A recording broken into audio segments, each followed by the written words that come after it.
እንዲህ ያማረ ዌብሳይት መስራት የምንፈልግ ከሆነ የግድ ሲኤስኤስ መማር ይጠበቅብናል።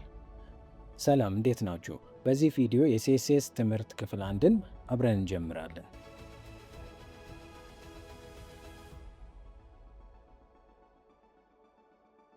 እዚህ ስክሪኑ ላይ የምታያቸው ሁለት ነገሮች የተለያዩ ገጾች እንዳይመስላችሁ።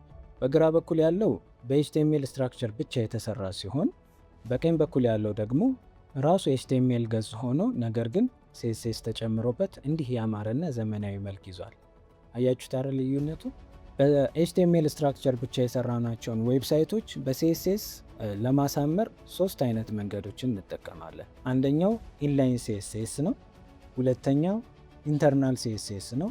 ሶስተኛው ደግሞ ኤክስተርናል ሲኤስኤስ ነው። ኢንላይን ሲኤስኤስ በኤችቲኤምኤል ታግ ውስጥ ስታይል አትሪቢዩትን በመጠቀም ነው የምንጽፈው። ይህ ደግሞ አንድ ኤችቲኤምኤል ኤሌመንትን ብቻ ለይተን ስታይል ማድረግ ስንፈልግ እንጠቀመዋለን ማለት ነው። ሁለተኛው ደግሞ ኢንተርናል ሲኤስኤስ ነው። በኤችቲኤምኤላችን ሄድ ክፍል ውስጥ ስታይል ታግን ከፍተን ኮዳችንን በአንድ ቦታ ላይ እንጽፋለን። ይህ ደግሞ አንድ ፔጅን ብቻ ስታይል እንድናደርግ ይረዳናል።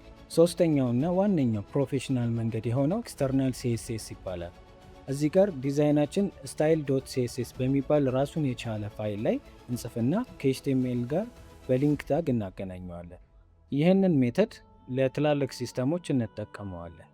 ቪዲዮ ከተመቻችሁ ሰብስክራይብ፣ ላይክ፣ ኮሜንት ማድረጋችሁን አትርሱ። በሚቀጥለው ክፍል እንገናኝ። መልካም ጊዜ።